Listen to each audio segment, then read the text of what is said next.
silakan.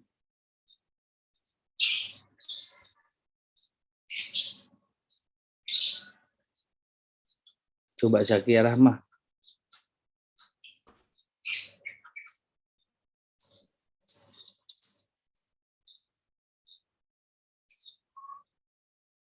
Kok nggak ada suaranya Zakia?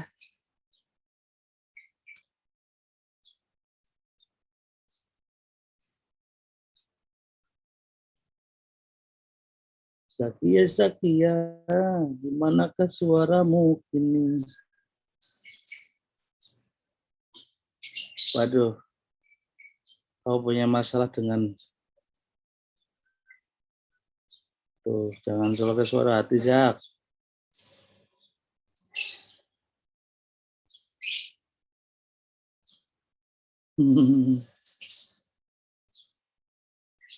Yudhistira kalau gitu, benerin dulu suaranya, Zakia.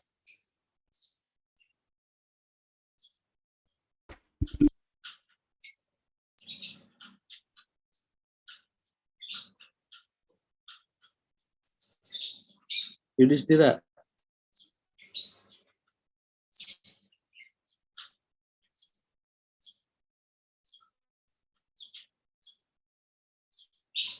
Kok pada tawaduk semua ya, pada enggan berbicara, takut dosa ya?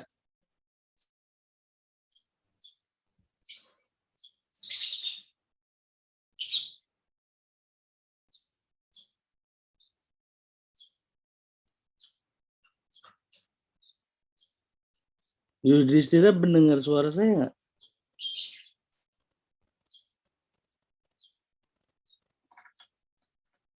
Wah ini mah pura-pura ini. Halo, apakah suara saya terdengar? Oh apakah? Iya terdengar. Pak, bisa diulangi pertanyaannya, Pak? Coba Megantoro ulangi pertanyaan saya. Jadi pertanyaannya, yang bisa didapat dari pembelajaran minggu lalu dalam kehidupan kita? Menurut saya, yang saya dapat dari materi lalu itu, kalau bahwasanya kebiasaan-kebiasaan bahkan kecil sekalipun bisa berdampak besar dalam kehidupan. Misalnya, kebiasaan kita bangun tidur terus ngemasin kamar atau tempat tidur, itu berpengaruh dalam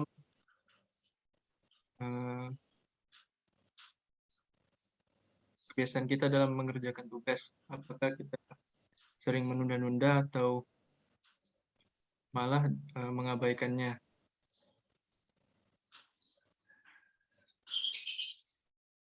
Mungkin menurut saya segitu saja, Pak.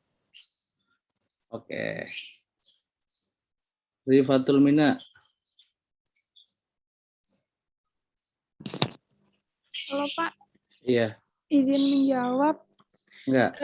Dari kenapa Pak? Sebelum menjawab itu, menurut Anda jawaban Yudhistira tadi gimana?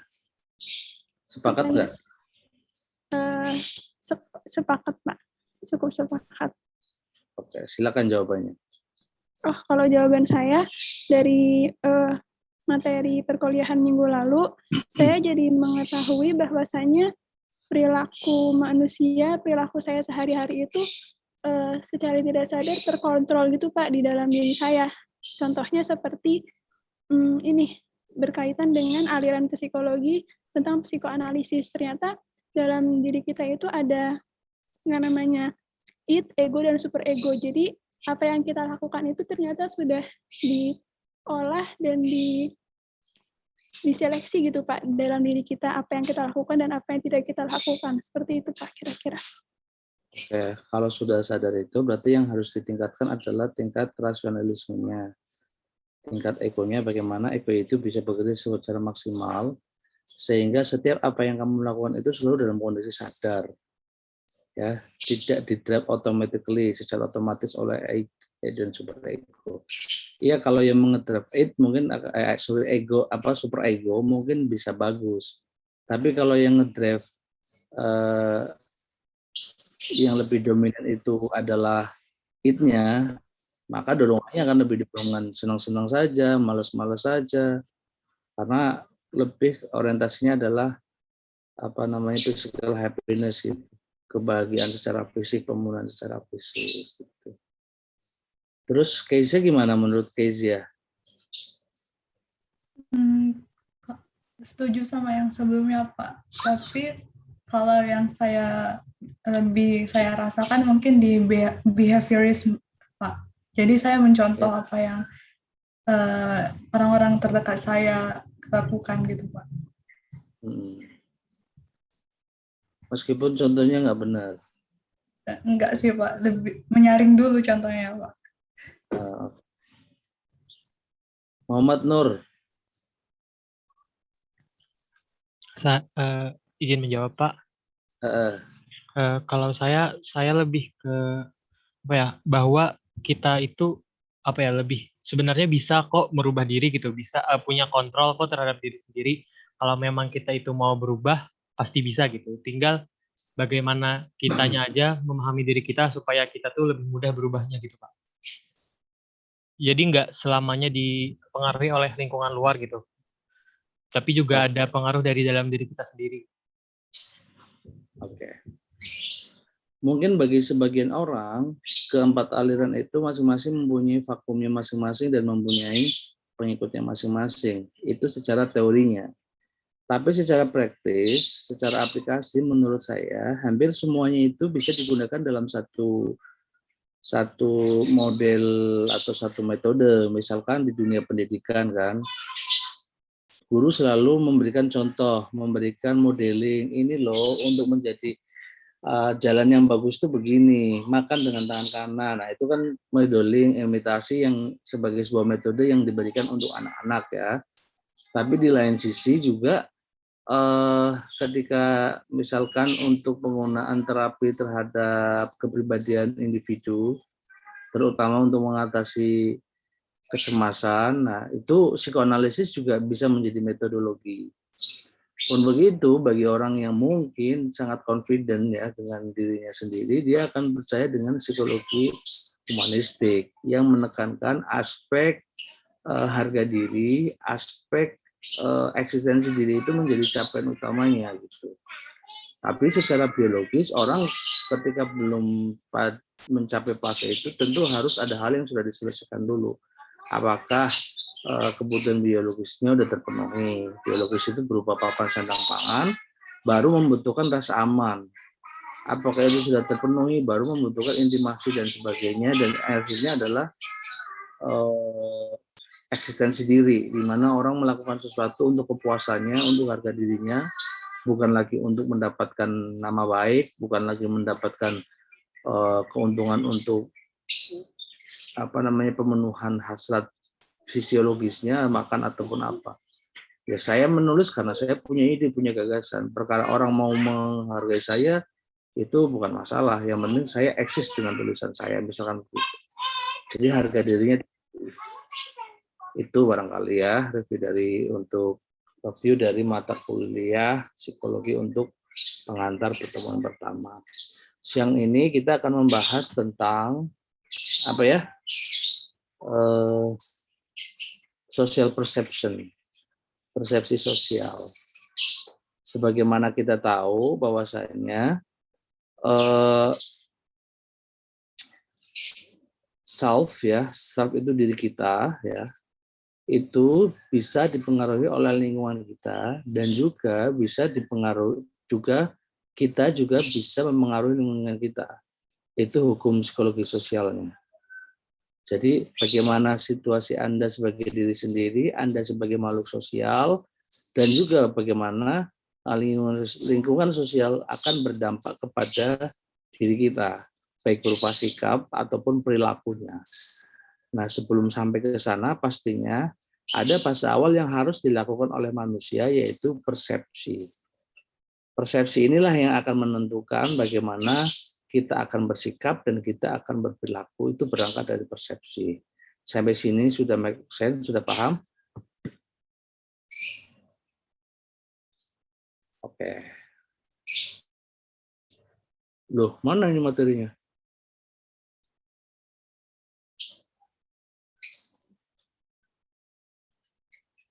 Sebentar, saya buka dulu materinya. Sebenarnya kalau kita diskusi saja hari ini nggak apa-apa. Kan teman-teman sudah baca belum? Coba di chat. Siapa yang sudah baca, siapa yang belum. Kalau sudah, kasih nomor 1. Kalau belum, kasih nomor 2 di room chat.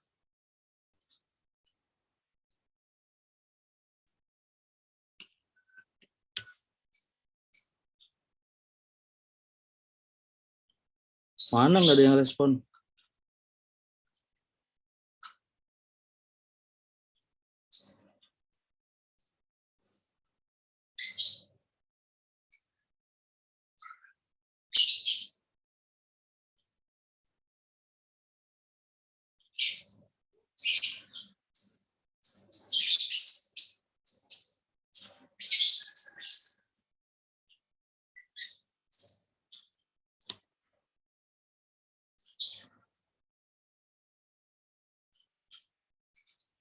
Wis.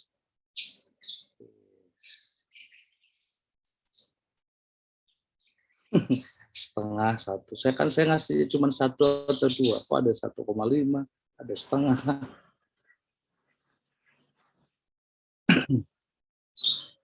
Cuma berapa yang respon ini?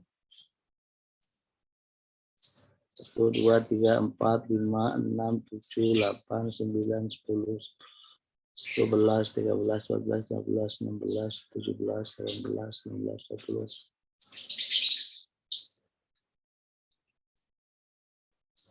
Oh, udah jauh semua.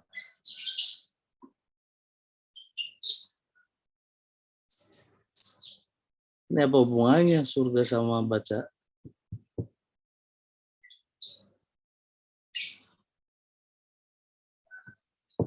Oke ya. Oh, ada yang belum nih. Oke. Tapi responsifnya udah dibuat ya. Jadi begini kawan-kawanku sekalian.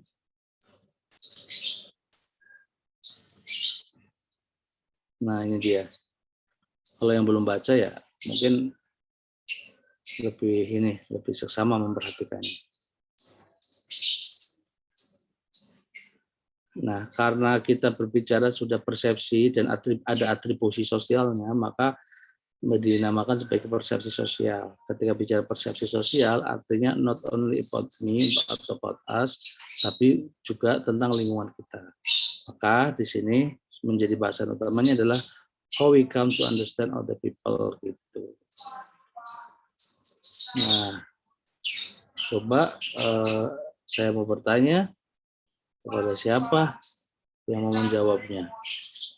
Jika Anda melihat gambar ini, apa yang Anda persepsikan, apa yang Anda pikirkan tentang foto ini? Megan.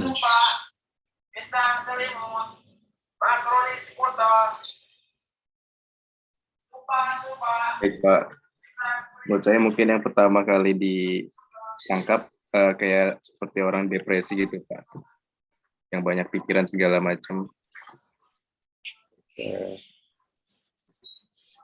Ada lagi?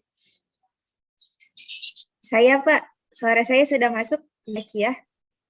Oh, ini siapa tadi? Siapa tadi? Zakia Pak, mau Oh, nambahin oke. dari yang Megan. Silakan. Menurut saya Pak, dari pakaian yang wanita ini gunakan sangat terbuka, terus wanita ini sedang merokok Pak. Sepertinya gaya hidup wanita ini suka hura-hura, suka menghabiskan waktu malamnya di di tempat hiburan Pak. Oke. Sudah dari saya Pak, makasih. Oke, yang lain. Izin menjawab, Pak. Silakan. Kalau saya sih melihatnya itu hanya sebuah foto dari pemotretan, Pak. Jadi kalau misalnya dia cuma mau merokok, dia nggak akan pakai baju. Maksudnya dia mau pakai baju yang terbuka pun nggak akan se-trendy itu gitu. Jadi itu hanya sekedar pemotretan aja. Oke. Yang lain. Kalau haus minum dulu ya.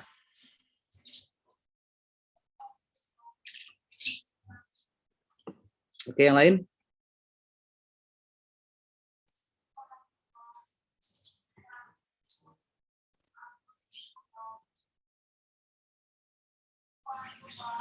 Oke.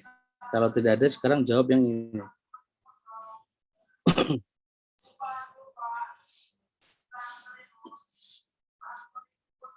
Apa kesan atau pendapat Anda tentang gambar ini? Izin menjawab, Pak.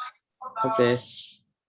Jadi ini kesan pertama saya waktu melihat gambar ini adalah serem, Pak. Jadi menurut saya, persepsi saya kepada kelompok ini adalah kelompok ini kayak melakukan suatu gerakan yang mungkin atau bisa aja melawan pemerintah atau gimana gitu, Pak. Menurut saya. Yang lain?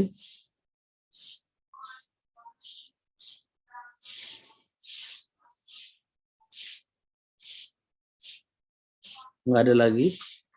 Baru 5 orang loh yang speak up. Coba. Saya, Pak. Oke, silakan. Izin berpendapat, Pak. Menurut saya, gambar tersebut sekilas takut saya itu kayak gerakan radikal gitu, Pak. Gerakan radikal yang lebih condong ke arah terorisme. Itu dari pandangan saya. Oke. Yang lainnya masih ada?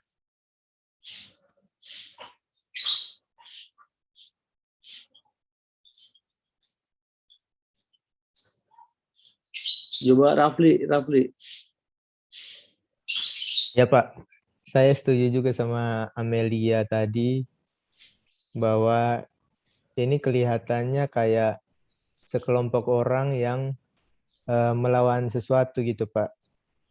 Mungkin saja bisa jadi teroris juga Pak. Oke, yang lain?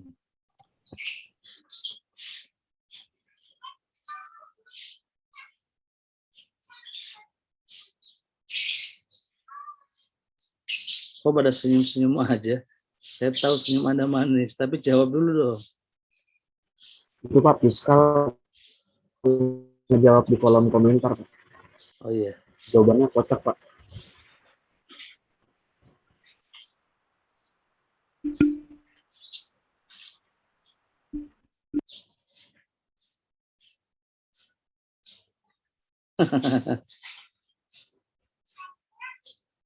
Oke.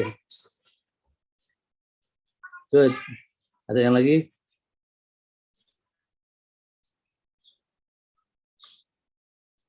Kalau tidak ada, baiklah.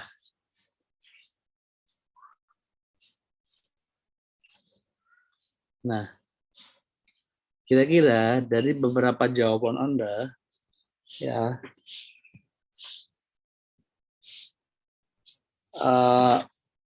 ternyata satu gambar itu bisa melahirkan banyak sekali persepsi. Satu gambar itu bisa menghasilkan banyak sekali pemaknaan atau interpretasi. Disinilah yang menurut saya pentingnya kita mempelajari tentang persepsi. Seringkali kita menilai seseorang itu berdasarkan covernya gitu, orang bilang begitu. Dan sering juga kita menjustifikasi orang berdasarkan satu pengalaman yang Anda punya. Misalkan begitu. Ya, sebagai contoh begini. Dalam konteks ini, persepsi adalah merupakan suatu proses yang didahului oleh penginderaan, yaitu proses diterimanya stimulus oleh individu melalui alat indera kita, dan pada umumnya proses penerimaan ini dilanjutkan kepada susunan saraf pusat kita. Ya, itu namanya proses penginderaan yang selanjutnya akan dilanjutkan dengan melalui proses mental, yaitu ada kognisi. Nah, dengan kata lain, persepsi itu adalah memberikan sebuah pemaknaan terhadap satu stimulus yang dihasilkan dari hasil pencerapan oleh panca indera. Ya, jadi mekanismenya ada stimulus datang, ya, ada stimulus lewat panca indera kita, kemudian diproses dan diorganisasi oleh pikiran kita yang kemudian akan diinterpretasi. Nah, disinilah yang kemudian pengalaman Anda barangkali itu akan sangat berpengaruh terhadap daya baca Anda, daya evaluasi Anda, dan daya pemaknaan Anda. Jadi begini, bagi teman-teman tadi yang sebagian menjawab, oh ini bad girl lah gitu, orangnya suka happy. Mungkin sebelumnya sudah ada stimulus atau sudah punya pengalaman, experience yang sudah tertuang atau sudah tersimpan di memori Anda. Bahwasanya perempuan merokok, pakai baju jelek, pakai baju terbuka, itu identik dengan ugly woman gitu, perempuan nakal, sebagainya. Atau mungkin bagi yang tadi menjawab ini hanya foto modeling, kebutuhan modeling. Mungkin dia pernah mempunyai pengalaman baik dia ataupun temannya ataupun dia membaca bahwasanya seketika ada orang yang berekspresi nakal gitu. Terus tadi juga ada yang bilang terkait dengan gambar yang kedua tadi ya, kumpulan orang yang pakai niqab, perempuan pakai niqab, ada yang menganggap itu barisan teroris. Mungkin Anda masih punya pengalaman atau experience berdasarkan bacaan Anda tentang mungkin teroris yang di WTC itu 2011 ya. Nah itu, atau juga mungkin Anda punya pengalaman di lingkungan Anda, mostly orang yang pakai cadar itu selalu berafiliasi dengan gerakan-gerakan yang mengarah kepada radikalisme. Nah, semuanya itu tidak salah. Ya, semuanya itu tidak salah karena hasil interpretasi gitu. Dan hasil interpretasi biasanya berdasarkan pengalaman Anda, subjektivitas Anda, serta pengetahuan Anda tentang objek sesuatu. Namun demikian, ada yang secara fisiologis memang betul-betul salah, itu namanya ilusi. Misalkan Anda pernah melihat bayangan kayak air gitu ya di Fata Morgana itu di gurun pasir ataupun di jalan aspal itu, kalau dari jarak jauh itu kan kelihatan ada air gitu. Itu ternyata bukan. Itu kan ternyata tipuan panca indera. Maka Anda mengalami kesalahan atau fallacy dalam menginterpretasikan itu. Itu namanya ilusi karena sifatnya fisik ya. Nah, tapi kalau pada tataran teorinya, Anda mempersepsikan sesuatu dengan cara Anda itu nggak ada masalah. Itu secara teoritik. Tapi secara implementasinya, itu kadang juga bisa membahayakan kita. Ya, sebagai contoh, Anda mempersepsikan tadi yang gambar foto itu misalkan sebagai orang yang nakal, ternyata enggak gitu.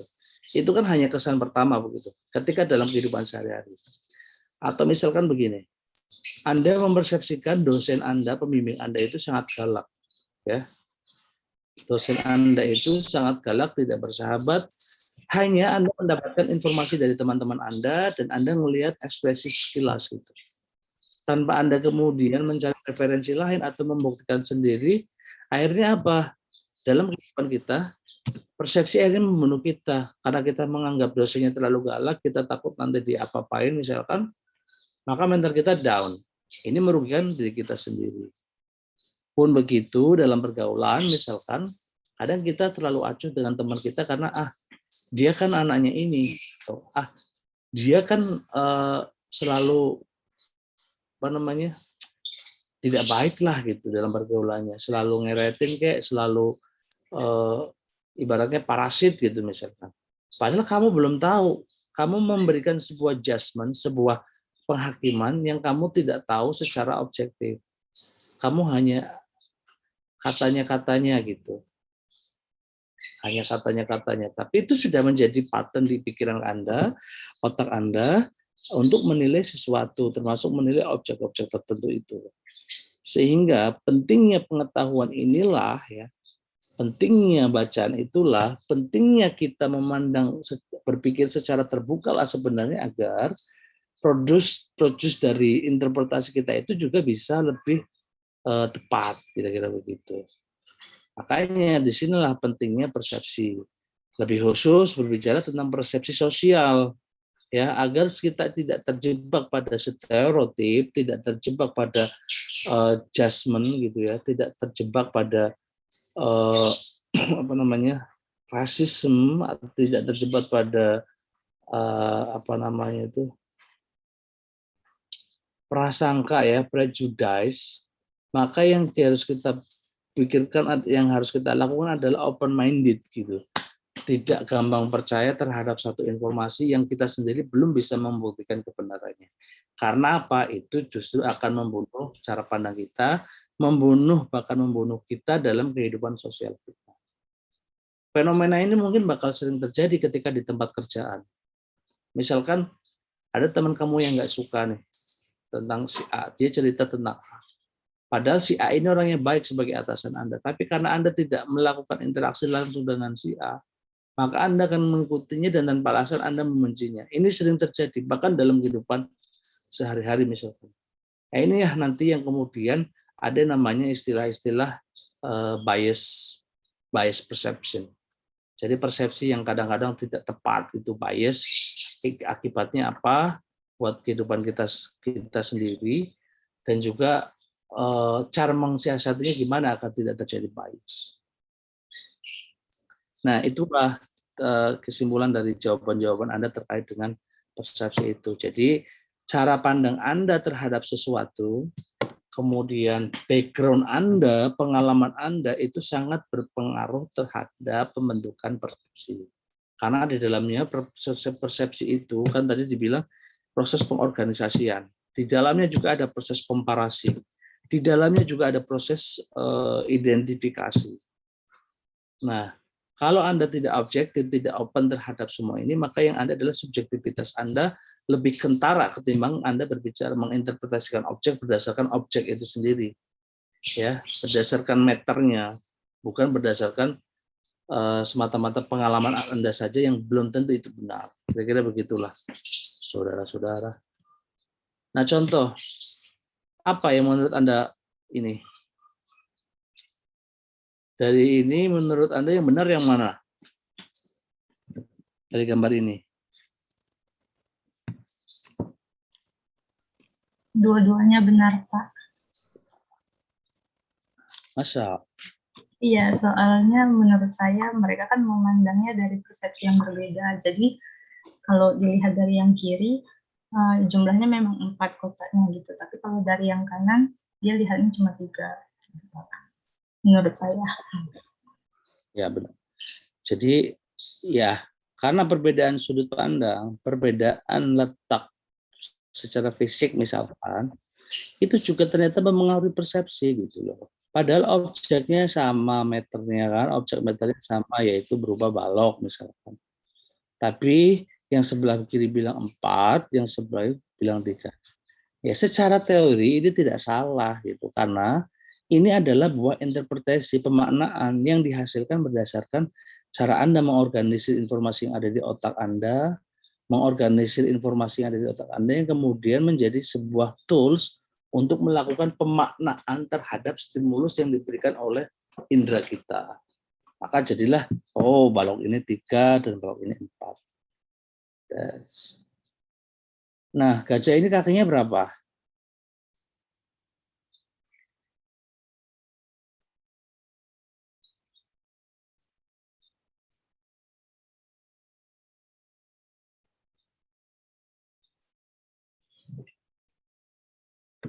Gajah ini ada berapa kakinya?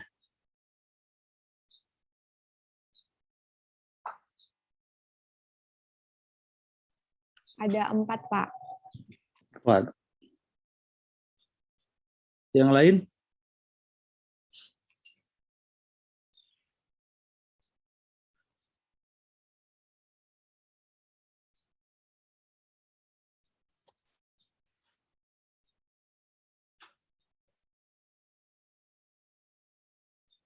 Ini bukan pertanyaan benar salah, jawab aja coba. 4, Pak. 4. Menurut saya ada 5, Pak. Ada 5, oke.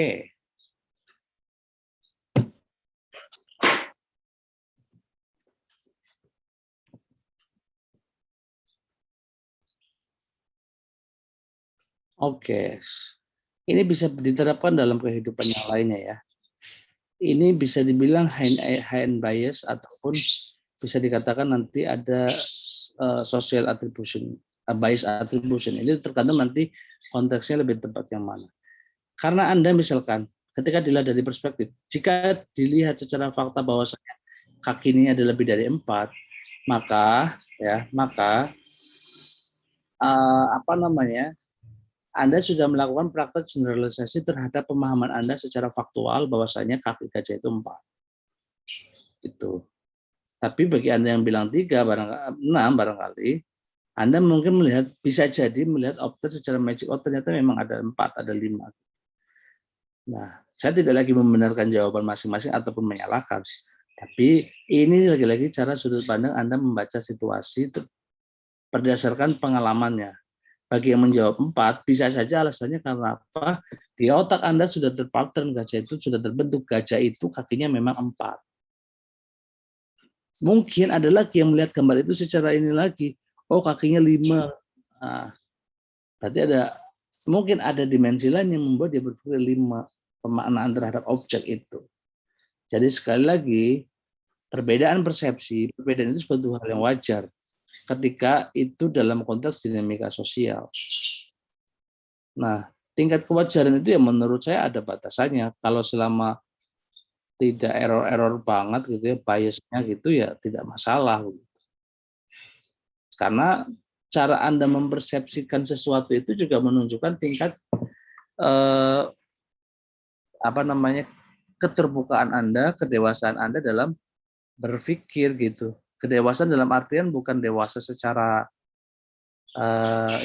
secara usia ya, tapi adalah kapasitas Anda dalam memperjus sebuah keyakinan yang didasarkan atas pengalaman-pengalaman Anda, memori-memori Anda, konsep-konsep Anda, dan sikap-sikap Anda yang situ sudah terbentuk dalam kehidupan kita sudah sejak lama, bisa jadi dari lahir sampai kemudian kita dewasa. Ini semuanya sebagai media tools untuk menciptakan satu persepsi. Ya, jadi persepsi itu adalah proses pemaknaan terhadap satu objek.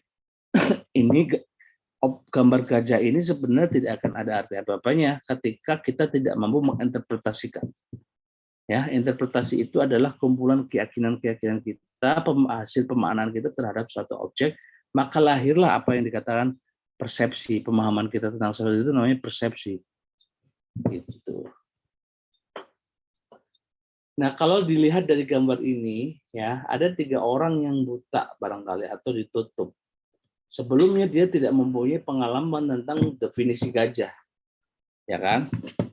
Nah, kemudian orang ini matanya ditutup, kemudian ditanya, menurut Anda apa bentuk gajah itu?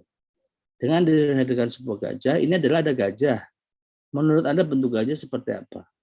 Nah, satu orang dia hanya melihat dari sudut pandang belalainya. Karena sebelumnya dia punya pengalaman dengan ular, maka di sini ada proses asosiasi di sini ya. Di pikiran orang ini ternyata gajah itu seperti ular gitu. Berbeda lagi dengan yang di tengah, karena dia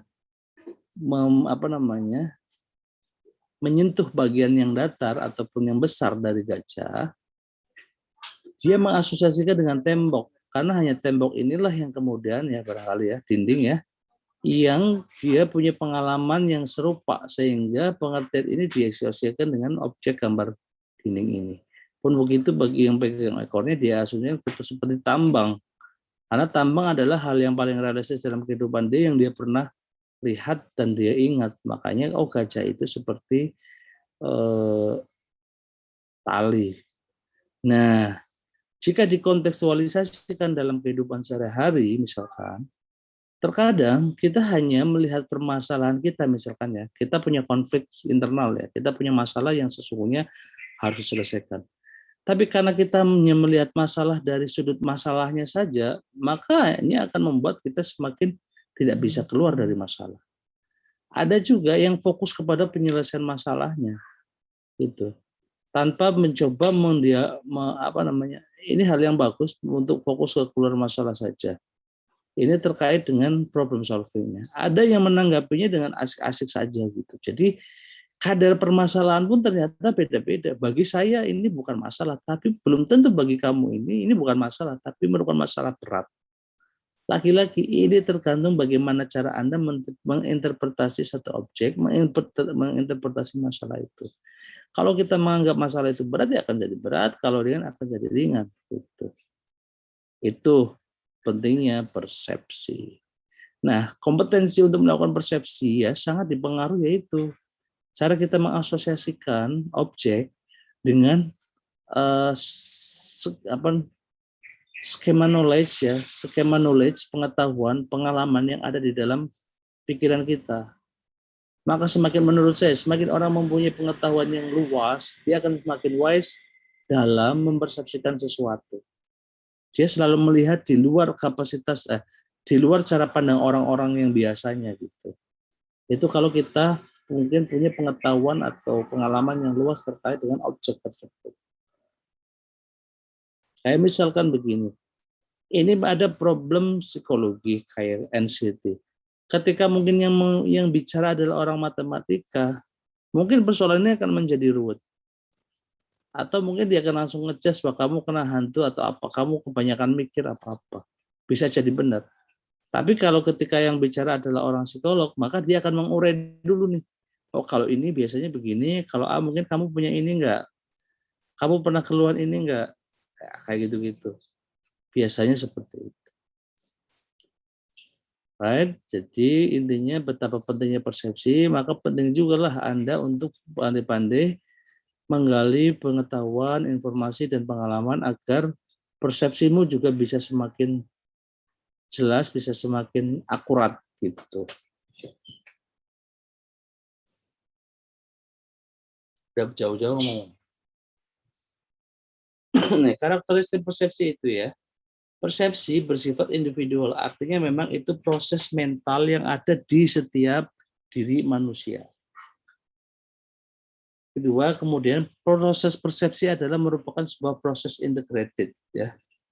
Jadi seluruh aspek yang ada di dalam individu itu semuanya ikut berperan aktif dalam proses pembentukannya. Semacam perasaan kita, motivasi kita, pengalaman kita, kemampuan berpikir kita, kerangka acuan dan lain sebagainya. Contoh salah satunya adalah perasaan kita.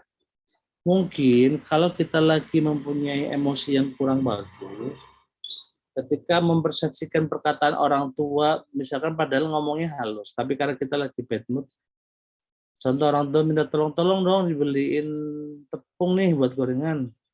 Maka karena kondisi perasaan Anda lagi jelek, ya, perasaan Anda lagi jelek, kau akan bilang, ibu kok nyuruh-nyuruh mulu gitu, seolah-olah apa yang sebagai bahan yang seharusnya dijadikan kita untuk menerima apa yang diminta oleh ibu malah dibalikan menjadi tidak terima. Atau mungkin karena suara ibunya terlalu keras diinterpretasikan sebagai bentuk kok ibu kok caranya gitu amat gitu misalkan. Itu karena kondisi mood. Atau mungkin ketika Anda dengan teman Anda misalnya ngobrol, teman Anda tiba-tiba membentak, padahal tidak bermaksud untuk membentak gitu. Tapi hanya Anda yang karena Anda lagi tidak mood, maka Anda mempersepsikan dia membentak, dianggap Anda tidak sopan misalnya. Motivasi juga berpengaruh terhadap persepsi, iyalah tentunya. Misalkan begini, bagi orang yang mempunyai motivasi menang misalkan, dia akan selalu optimis, dia akan selalu terbuka terhadap satu permasalahan apapun. Tapi Anda yang tidak memiliki motivasi atau motivasinya rendah, atau misalkan tidak memiliki motivasi untuk survival, ya Anda cukup sudahlah. Yang seharusnya kendala ini tidak terlalu sulit, bagi Anda cukup sulit. Gitu. Itu juga. Nah, pengalaman juga penting tadi saya sampaikan. Kemudian ability atau kemampuan untuk berpikir. Kemampuan untuk berpikir, saya pikir tidak semata-mata ini bawaan, tapi juga dilatih. Critical thinking itu dilatih. Kalau kita rajin, suka membaca, kalau kita suka mengamati kehidupan sosial kita, maka automatically critical thinking kita akan terbentuk. Karena itu juga akan berpengaruh kepada persepsi. Nah, selanjutnya, faktor dalam persepsi atau rukun-rukun persepsi ya. Rukun persepsi yang pertama adalah ada objek yang diindra, ada objek yang dipersepsi. Itu bisa di dalam atau di luar individu kita. Ya, mengenai diri kita sendiri, bagaimana mempersepsikan diri kita, ya itu berarti di dalam. Kemudian bisa mempersepsikan objek di luar kita. Gelas ini warnanya hijau. Kenapa hijau? Nah, kenapa hijau? Ini adalah hasil dari persepsi kita tentang hijau. Oh, hijau itu yang mempunyai karakter begini, begitu semua terkonsep, terscam knowledge-nya. Karena kita dulu pernah diajarkan hijau itu seperti ini. Nah, kita bisa klaim bahwasanya itu warnanya hijau. Ini secara fisik. Kemudian rukun yang kedua adalah alat indera. Alat indera itu termasuk saraf dan susunan saraf pusat. Ya, di samping alat indera yang sifatnya itu physically, semacam yang nampak ya, tangan kita, kulit kita untuk merasakan stimulus yang ada di luar kita. Tapi jangan lupa di dalam itu ada termasuk saraf ya dan susunan saraf pusat. Nah, kompleksitas saraf pusat ini di dalamnya lah yang memproses semuanya. Nanti dalam istilah psikologi itu ada istilah social scheme, kemudian ada istilah di situ juga ada bahasa dan sebagainya. Memories itu sistem kerjanya juga sangat kompleks. Tapi saya mungkin belum bisa menjelaskan itu, karena itu sangat biologis. Cukup Anda tahu saja, ternyata susunan di dalam otak kita itu sangat kompleks sekali, sehingga terkadang kita tidak menyadarinya. Bahwasanya tanpa itu semuanya kita tidak bisa menikmati indahnya dunia, kita tidak bisa menikmati rasanya enak gimana, pahit gimana, termasuk rasanya iman gimana. Itulah pentingnya persepsi bagi kita sekalian. Sehingga kalau kita tidak bisa mempersepsikan tentang air, bagaimana kita bisa merasakan segarnya air? Kalau kita tidak bisa mempersepsikan tentang Tuhan kita, bagaimana kita akan beribadah kepada Tuhan kita? Itulah pentingnya persepsi. Nah, kemudian rukun yang ketiga adalah fokus ya, perhatian kita terhadap satu objek. Jadi dalam satu waktu yang bersamaan kita tidak mungkin melakukan interpretasi terhadap banyak objek. Ya, makanya harus ada fokus. Misalkan dalam satu waktu Anda menginterpretasikan gelas, menginterpretasikan kursi, menginterpretasikan apa dalam satu waktu. Itu keterbatasan. Makanya harus ada fokus. Apa yang kita interpretasikan adalah tentang objek tertentu yang memang sedang yang ada di depan kita. Misalkan objeknya adalah masalahmu gitu. Masalahnya siapa? Megan misalkan. Megan karena pengalamannya banyak, mungkin dia biasa terbuka dengan siapapun, mungkin masalah ini bukan satu masalah yang besar. Tapi mungkin bagi orang yang mempunyai karakter ya, tadi kan berpengaruh juga itu karakter, kepribadian, yang mempunyai kepribadian yang introvert mungkin agak sedikit bermasalah karena dia hanya bisa memendam tanpa bisa menceritakan. Sehingga masalah itu tetap bulat aja, nggak pecah-pecah kira-kira begitu.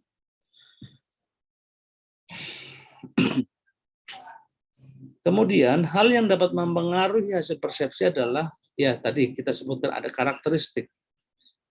Kemudian karakteristik yang mempersepsikan dan karakteristik yang dipersepsikan. Karakteristik yang mempersepsikan itu berupa kebutuhannya, pengalamannya, normanya melingkupinya, serta sikap kepribadiannya. Kemudian karakter yang dipersepsikan itu bisa berupa penampilan si perilaku, penampilan si objek dan perilaku si objek. Seperti tadi, misalkan kita sebagai seorang yang mempersepsikan ya objek tertentu dengan model pengalaman yang pernah kita rasakan tentang gambar perempuan tadi yang merokok itu, mungkin saya akan berbeda sudut pandangnya. Bahwasanya orang yang merokok dengan baju semacam itu belum tentu dia anak nakal. Karena saya pernah punya pengalaman, saya punya teman. Meski dia berpenampilan sangat terbuka dan merokok, tapi dia sangat baik. Dia sangat menghargai prinsip-prinsip hubungan. Dia sangat menghargai yang namanya kehormatan perempuan. Bagi teman saya ini ya, kita mencoba melihat dari aspek pengalaman kita ya. Menurut teman saya ini, ekspresi yang saya pakai, ekspresi yang saya gunakan terkait tubuh saya ini adalah ekspresi kebebasan saya. Saya bebas mengeksploitasi tubuh saya selama menurut batas kewajaran standar saya, bukan standar orang lain. Maka kalau ada orang yang kemudian tiba-tiba dia nafsu sama saya atau menilai saya jelek, bukan saya yang harus disalahkan, tapi orang yang mempersepsikan saya yang harus disalahkan. Kalau tiba-tiba ada orang nafsu sama saya, bukan saya yang harus disalahkan, tapi mereka yang harus disalahkan. Kira-kira begitu. Maka akan berbeda pandangan Anda. Oh biasa aja, itu teman saya juga dulu begitu, nggak nakal kok. Tapi bagi orang yang tidak punya pengalaman begitu, mungkin akan menilai itu langsung nakal, karena pengalamannya selama ini menjadi common sense-nya orang perempuan yang merokok pasti badung. Perempuan yang pakai pakaian terbuka pasti amoral gitu, tidak bermoral. Nah, ini dari sudut pandang kitanya yang mempersepsikan. Tapi terkadang kita balik juga dari sudut pandang perilaku yang dipersepsikan itu. Ya, karena orang itu mengantarkan kita pada aspek penilaian semacam itu, ditambah pengalaman kita, common sense-nya kan begitu. Ya, orang kalau pakai baju terbuka, merokok dan sebagainya perempuan, ya dia kurang etis lah, minimal nggak etis, minimal berlawanan dengan sosial normanya, norma sosialnya. Itu faktanya yang terjadi hari ini. Ditambah pengalaman kita juga sama, kita menilai orang kayak gitu nakal, bro. Maka terjadilah persepsi itu. Maka pas antara objeknya dan subjeknya, persepsinya ketemu begitu. Maka tesis saya salah menurut Anda. Karena tesis saya salah menurut Anda karena pengalaman Anda menyatakan. Nah, disitulah kadang kita harus terbuka ya untuk menghasilkan interpretasi yang bagus. Untuk tidak menghasilkan judgement dan prejudice dan sebagainya. Saya jelaskan semuanya dulu, nanti kalau yang nggak ada kurang paham, nanti kita pertanyaan sesi terakhir ya. Masih ada orangnya nggak ini? Oke, kemudian konteks situasi juga mempengaruhi. Ilusi, physical setting ya, itu tadi. Kemudian ada norm, tabu, power distance, dan empowerment. Yang ilusi tadi coba kita sudah jelaskan terkait dengan physical setting. Kemudian ada juga cultural dan social setting. Saya akan menjelaskan. Norma orang Asia dan orang Barat itu berbeda. Di mana secara umum karakter kulturnya orang Indonesia khususnya itu lebih suka gotong royong kerjasama, tapi orang Barat itu lebih suka individual. Maka capainya adalah capaian individu. Maka kalau di luar dibutuhkan ada achievement motivation, bagaimana meningkatkan motivasi individu-individu. Tapi menurut saya berbicara Indonesia bukan achievement yang harus tapi adalah achievement gotong royongnya. Bagaimana meningkatkan gotong royongnya, kerjasamanya. Itu kultur, bos. Artinya melawan kultur memang berat karena itu sudah turun-temurun menjadi pattern di kita gitu. Dan hasilnya tidak buruk-buruk juga. Ketika satu kerjaan dikerjakan bersama-sama akan cepat selesai, akan lebih mempunyai mana values yang lebih karena di situ mengandung kepuasan banyak orang, tidak hanya individual. Nah, itu konteksnya begitu. Sebagai contoh juga misalkan karena kultur kita dipengaruhi oleh agama, misalkan banyak dipengaruhi oleh agama, makanya Pancasila juga item yang paling penting adalah tentang agama, ketuhanan yang Maha Esa. Maka banyak aspek perilaku kita diatur sangat relate dengan hukum agama. Itu berbeda dengan di Barat misalkan yang lebih cenderung sekuler, memisahkan antara agama dengan aturan-aturan formal. Agama hanya sebagai internal values atau personal values, tapi tidak untuk disimbolisasikan dalam bentuk hukum. Sebagai contoh misalkan, kenapa di Barat dengan konsep, kenapa di Barat beberapa negara di Barat menerima pernikahan LGBT, sementara di Indonesia tidak, yaitu karena adanya persepsi persepsi masyarakat yang berbeda atau kesepakatan masyarakat yang berbeda berdasarkan persepsinya yang sangat dipengaruhi oleh background culture yang mungkin juga dipengaruhi oleh background agamanya.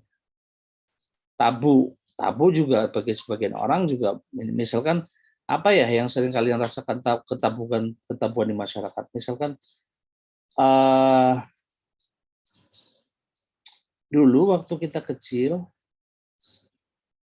kita sangat tidak disarankan untuk keluar jam-jam sore gitu, menjelang maghrib, ya, karena di jam-jam itu adalah jam-jam rawan di mana para makhluk selain makhluk lembut ya itu mulai beraktivitas misal. Atau mungkin Anda sering pernah menemukan di suatu tempat misalkan kamu dilarang masuk karena tempat itu sebuah tempat yang sakral dan kita dilarang. Atau pernah juga misalkan begini, bagi sebagian orang membicarakan alat kelaminnya sendiri itu sebuah hal yang tidak boleh karena saru lah kalau orang Jawa itu namanya. Nah, ketabuhan-ketabuhan inilah yang juga bisa mempengaruhi persepsi kita tentang sesuatu. So, dalam konteks organizational setting, kekuatan organisasi atau leading, kekuatan bagaimana kita mendrive kepemimpinan kita juga sangat mempengaruhi persepsi bawahannya. Kalau kita suka mencela-mencela, mungkin bawahannya akan mengira pimpinan kita nggak tegas, pimpinan kita terlalu lentur. Akan berefek apa ketika persepsi semacam itu? Kita juga sebagai karyawan akan seenaknya melakukan kerjaan. Nah, empowerment adalah penguatan organisasi. Bagaimana menjalankan organisasi menjadi sebuah organisasi yang lebih sehat dan dinamis, maka yang harus dilakukan adalah penyamaan persepsi dan sebagainya. Sehingga perlu di-treatment supaya persepsi tentang pekerjaannya, tentang perusahaannya, ataupun tentang rumahnya itu menjadi sama gitu, tidak boleh berbeda. Gimana perusahaan mau maju kalau kita masih belum ada kesamaan persepsi?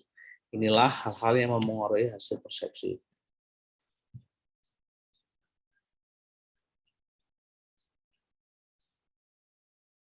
Nih, kita sudah jelaskan secara umumnya ya. Persepsi sosial adalah proses mengkombinasikan, mengintegrasikan informasi mengenai orang lain untuk mendapatkan pengertian yang akurat tentang orang tersebut. Ini bedanya. Kalau berbicara persepsi secara umum ya objek dan subjek.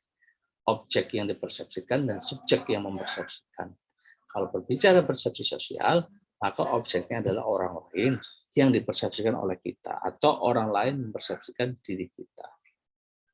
Nah, dipercayai atau tidak dengan kita mengetahui atau mempersepsi sosial, maka secara sadar ataupun tidak kita sebenarnya berusaha mengidentifikasi, berusaha memahami gitu ya, mempersepsikan orang itu berusaha memahami situasi lingkungan kita, situasi masyarakat kita.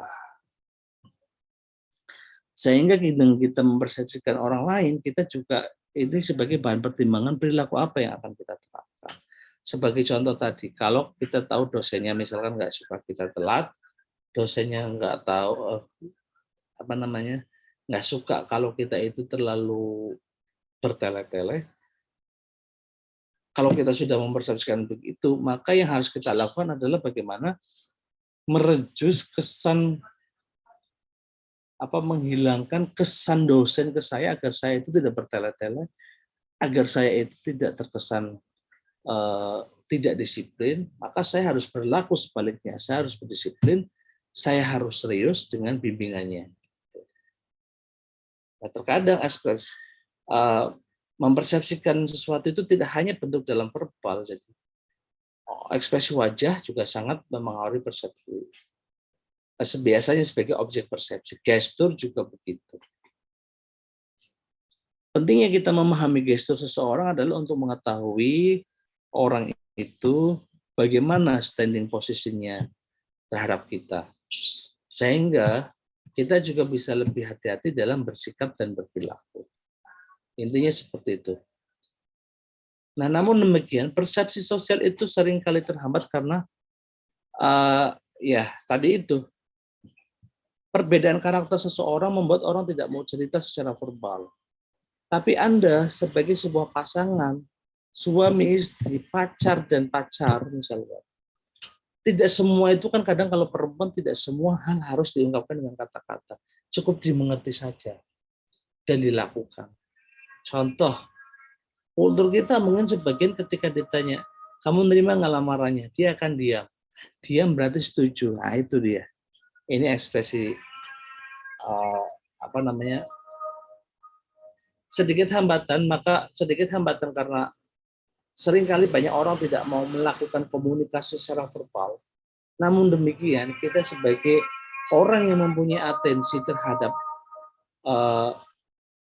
orang yang mempunyai atensi lebih terhadap teman kita, saudara kita, maka tentu kita harus memahami lebih sekedar bahasa verbal, sekedar bahasa dengan kita juga harus memahami gesturnya, memahami ekspresi mimiknya, kemudian memahami apa lagi ya, isyarat-isyarat ekspresi yang dia tunjukkan sehingga kita bisa tepat dalam menentukan perilaku kita.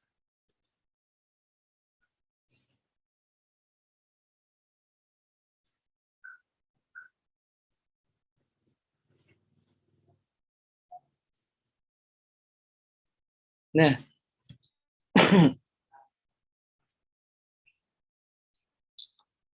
pembentukan kesan dan komunikasi nonverbal. Biasanya di first impression, kesan pertama itu sangat mempengaruhi penilaian kita terhadap objek tertentu. Karena karakter dasarnya, manusia itu akan menilai seseorang itu secara keseluruhan berdasarkan satu sikap ataupun kesan yang dia dapatkan di pertemuan pertama. Meskipun mungkin saya orangnya bengis, tapi ketika aku ketemu dengan Anda pertama, saya akan senyum, ramah begitu. Nah, biasanya pondasi ini menjadi alat untuk menjustifikasi orang ini bahwasanya orang ini baik. Keseluruhan sifatnya gitu, mewakili keseluruhan sifatnya. Ya. Kemudian pembentukan kesan, aspek kesan pertama yang paling penting dan kuat adalah evaluasi. Apakah kita menyukai ataukah tidak menyukai. Ini komponen dari kesan komunikasi ya. Pembentukan kesan ataupun nanti kita bilang sebagai self impression-nya.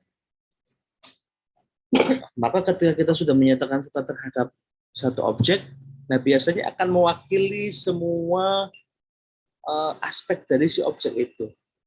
Bicara tentang perilakunya, sikapnya, atau mungkin hal-hal lain yang kita tidak tahu. Tapi karena kita kesannya udah bagus, biasanya akhirnya kita menilai semuanya menjadi bagus. Ini kelemahan dari first impression. Kelemahan nanti ada namanya bias atau apa? Bias perception, misperception ada.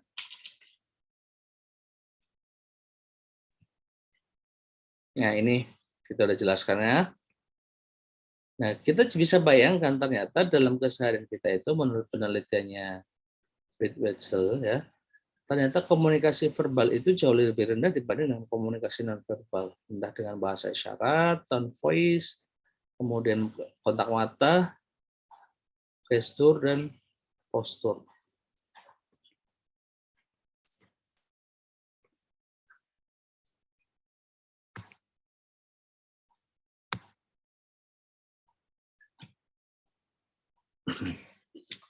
Kita langsung lompat ya. Nah ini juga yang menurut Charles Darwin, 6 ekspresi manusia. Ada marah, ada curiga, ada ini. Coba saya mau tanya, bagian mana dari gambar ini yang Anda paling suka? Yang menggambarkan, ini saya belum berbicara ekspresi ya. Ekspresi ini akan menggambarkan karakter Anda.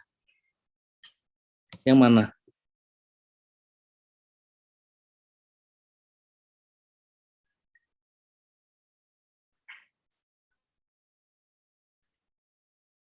Ya, karena ekspresi ini di dalamnya mengandung pengertian merupakan reflect emotion, perasaan, dan sikap.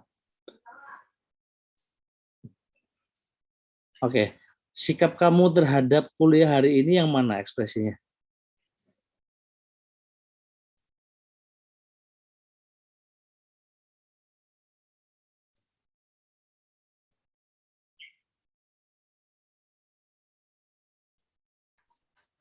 Kalau Nomor 3, Pak. dua dari yang bawah. Ini Dari kiri, Pak. ini Pak.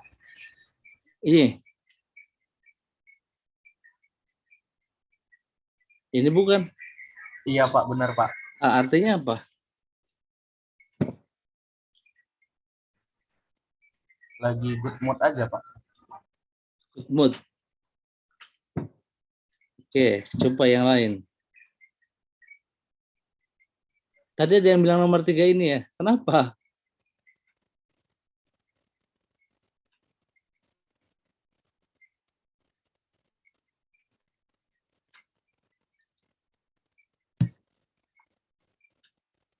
Coba mana? Vina Fauzia yang mana nih ekspresinya?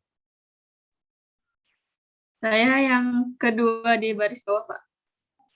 Kedua di baris bawah.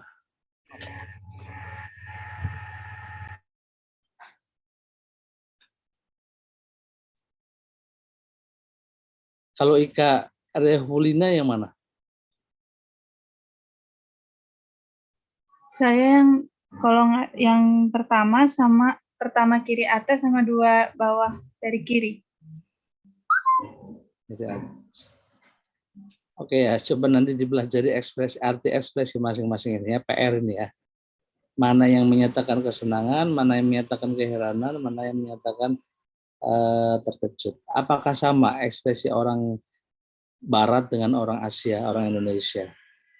Check it out ya. Oke, intinya alat komunikasi kita itu sebenarnya justru 75% itu bukan dengan verbal, tapi dengan isyarat. Entah kontak mata, gerakan isyarat.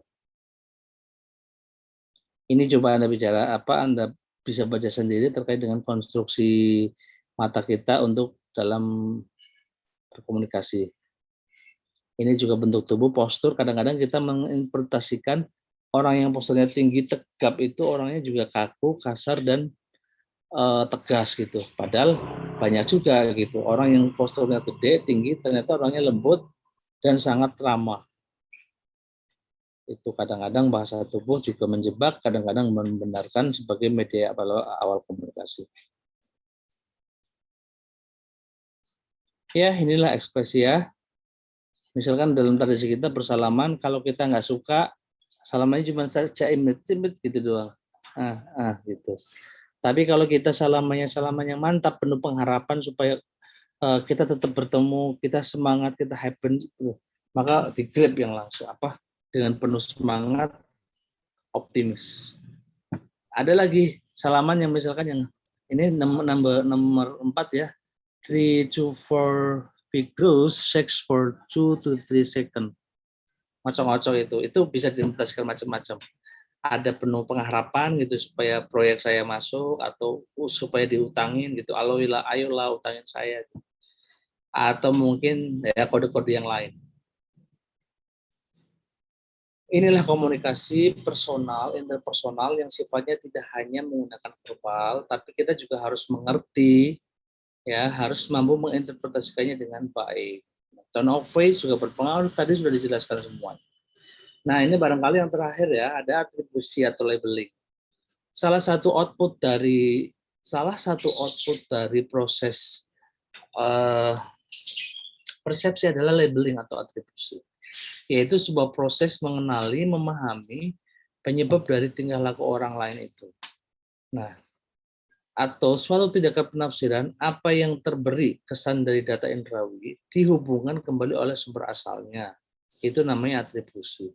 Aku mikir loh, itu ada benda warnanya merah, warnanya kuning, lembek-lembek begitu misalkan. Nah, berdasarkan pengalaman Anda, kalau yang kuning lembek-lembek itu kan pisang tuh. Nah, Anda hanya mengatribusi bahwasanya oh ini memang pisang, ini pisang. Dari hasil inderaan kita, hasil asosiasi kita, kemudian dihubungkan dengan objek aslinya. Itu namanya atribusi.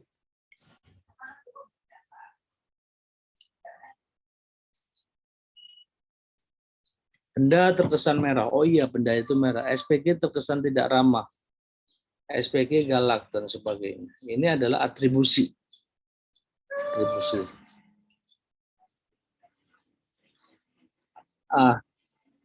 Salah satu hal yang memunculkan atribusi itu menjadi kuat ataupun lemah ya dalam konteks ini menjadi atribusi sosial atau yang orientasinya eksternal itu lebih kuat, kemudian internal itu artinya cakupannya masih dalam sebuah konsep, ambigus itu bingung penilainya iya atau enggak iya, benar atau enggak iya gitu itu.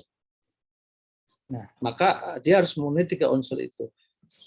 Konsensus, konsistensi, dan distinctiveness.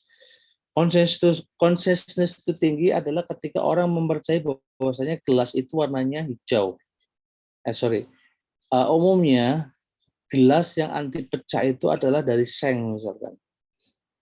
Nah, kemudian konsistensinya, saya selalu minum air panas dengan gelas seng atau besi. Nah, distinctiveness-nya, saya hanya meminum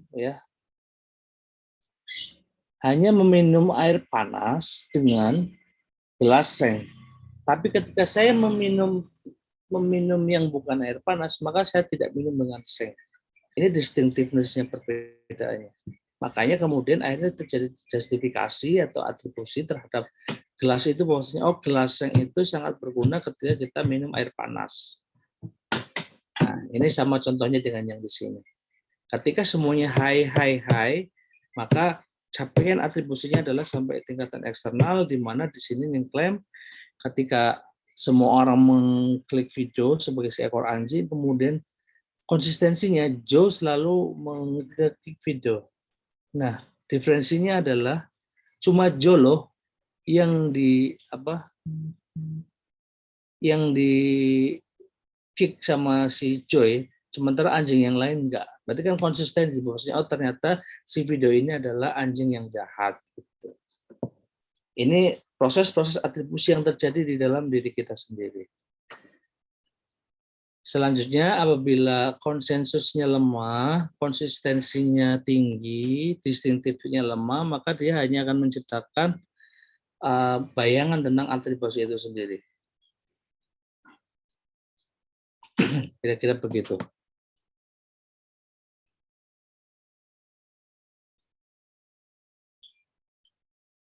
Nah, yang ini, theory of correspondent inference itu adalah betapa pentingnya pengaruh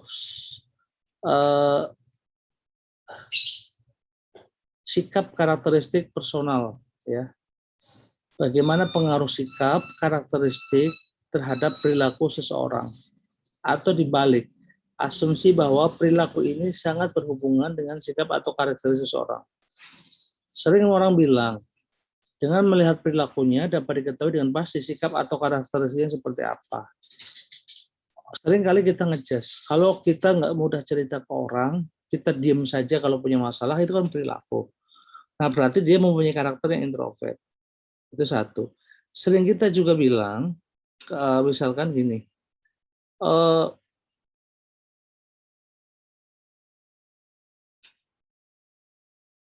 misalkan begini, sikap terhadap perilaku. Karena sikap kita sudah tidak firm, tidak positif terhadap pemerintahan, maka perilaku yang kita tonjolkan adalah banyak hal. Misalkan menolak kebijakannya presiden, pemerintahan.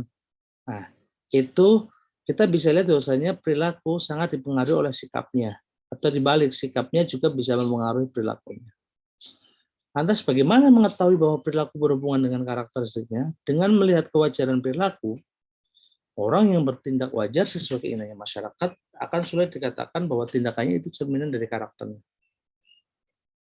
Pengamatan terhadap perilaku yang terjadi pada situasi yang memunculkan beberapa pilihan itu juga akan kelihatan. Misalkan perilaku memilih calon presiden itu juga sangat dipengaruhi oleh sikapnya. Tuh, karena sikap biasanya pre-order atau pre-perilaku. Sebelum perilaku ada sikap, tapi juga dibalik perilaku bisa mempengaruhi sikap kita. Memberikan peran yang berbeda dengan peran yang sudah dilakukan, misalnya orang pemimpin diminta menjadi prajurit, itu juga akan berbeda ya. Dengan peran baru akan tampak keaslian perilaku yang merupakan gambaran dari karakternya. Kamu ketika miskin, kamu siap miskin gitu.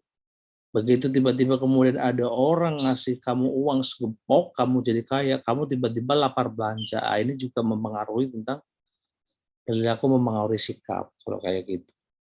Tadinya sikap saya terhadap saya yang miskin saya tidak masalah gitu. Tapi begitu Anda punya rezeki yang banyak, perilaku Anda akhirnya membiasakan diri dengan perilaku yang serba berlebihan, hedons, maka ketika Anda tidak mempunyai uang, Anda drop. Anda karena apa? Perilaku mempengaruhi sikap Anda. Berarti sikap Anda akan tidak menerima terhadap kemiskinan Anda itu. Nah, ini contoh-contoh bias dalam persepsi. Yang pertama adalah stereotip, yaitu keyakinan bahwa semua anggota dari kelompok tertentu memiliki sifat yang sama dan cenderung untuk berperilaku yang sama. Contoh kamu and the gang, biasanya kalau satu kelompok itu kamu merasa memiliki karakter yang sama. Sehingga sehingga kamu juga terdorong untuk melakukan perilaku yang sama. Meskipun terkadang orang lain menolaknya, tapi karena kelompok Anda itu menerima Anda dengan sikap dan sifat seperti itu, maka Anda menjadi confirm terhadap perilaku itu dan menganggap kelompok yang lain salah. Ini sekedar additional information, teori kepribadian implisit, yaitu ada abida bergairah, memiliki rasa ingin tahu yang besar, dan cerdas, kurang cerdas. Sukrila, periang, lincah, dan langsing gemuk, dan sebagainya itu adalah stereotip. Andre menarik, tidak disukai dan dibenci. Oke. Kemudian efek yang kedua ya, salah satu bias persepsi adalah efek halo atau halo effect. Halo effect itu adalah kecenderungan hanya menggunakan satu informasi saja untuk mempersepsikan sesuatu. Hanya karena seorang kelihatan baik dan karenanya mempunyai satu ciri yang positif, maka orang itu dipandang memiliki ciri yang positif lainnya. Sebaliknya, mereka yang kelihatan dipandang memiliki sisi yang buruk lainnya, maka dia akan mengatakan sisi yang lain semuanya adalah buruk. Ini yang namanya halo effect. Ini adalah bias persepsi. Karena Anda ketemu sama orang ini pertamanya bagus, menilai Anda itu karakternya bagus, kalau ketika sama Anda bagus, maka Anda akan mempercayai hal-hal lainnya itu semuanya bagus. Ini adalah salah satu kelemahan yang kadang juga bisa menjadikan kita overconfident ya, terlalu percaya ke orang begitu. Ini salah juga. Bias persepsi yang lainnya adalah similar to meet effect, yaitu kecenderungan orang untuk mempersulit orang lain secara positif jika diyakini dia hanya memiliki kesamaan karakter dan apes dengan Anda. Contoh, kita sama-sama mempunyai hobi bola, maka kamu akan mengklaim ya bahwasanya orang itu mempunyai karakter yang sama dengan saya. Itu. Kemudian selective perception, yaitu kecenderungan dalam menilai hanya memperhatikan informasi tertentu, sementara mengabaikan faktor-faktor yang lain. Itu yang saya bilang, selective perception tadi. Kamu belum kamu melihat informasi yang lain, misalnya berdasarkan informasi yang Anda dapatkan secara langsung, Anda hanya mendapatkan katanya-katanya, Anda sudah percaya. Itu namanya selective perception. In-group bias, itu juga bagian dari bias perception, di mana kamu hanya mencintai kelompoknya Anda saja gitu. Orang FPI ya mencintai FPI. Di luar orang yang tidak percaya FPI maka dia salah. Di luar orang yang tidak mencintai pemuda Pancasila maka dia salah misalkan. Itu namanya bias group. Bias in group bias. First impression error, kecenderungan menilai orang lain berdasarkan kesan pertama kita terhadap mereka. Ini yang biasanya ya, perempuan ketipu, laki-laki ketipu. Kita ketipu sama investor gitu karena presentasinya bagus, kita terkesan, kita percaya, akhirnya ketipu.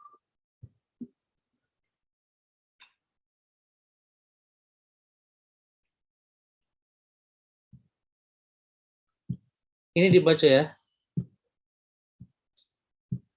Selanjutnya kita tanya jawab. Silakan kalau mungkin ada yang mau bertanya.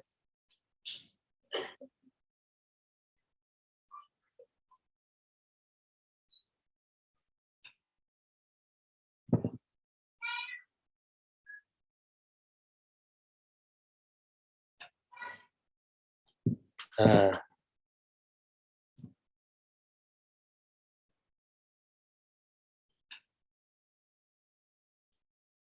ngantuk?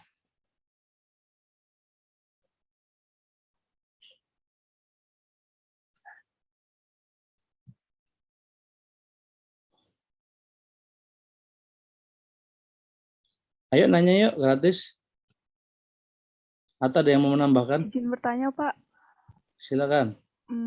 Tentang ekspresi wajah itu apakah selalu memberikan pemikiran orang itu ya, Pak? Selalu gitu, selalu benar. Atau adakah kasus berbeda ekspresi wajah dengan pemikirannya? Ya ini ekspresi wajah itu kan common sense ya, umumnya sama di bara di AC semuanya sama. Yang namanya orang ngantuk pasti memejamkan mata, setengah terangkuk-angkuk, ekspresi wajah. Terus istilah orang heran, orang kaget di mana-mana ya. Secara umum common sense sama. Gitu. Meskipun dalam konteks tertentu mungkin berbeda. Ada yang ekspresinya datar gitu.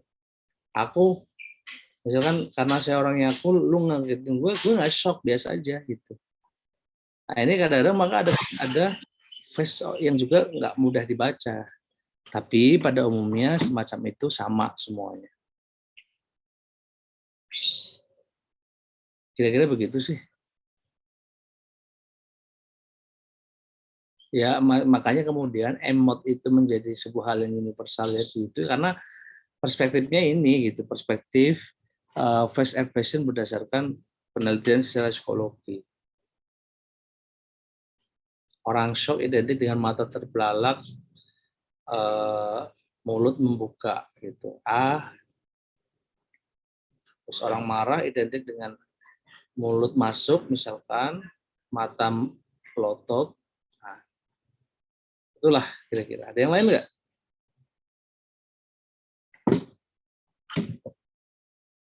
Izin bertanya, Pak. Silakan, Dek Nyoman. Bagaimana pandangan Bapak misalnya terhadap balas dendam dengan berperilaku baik itu?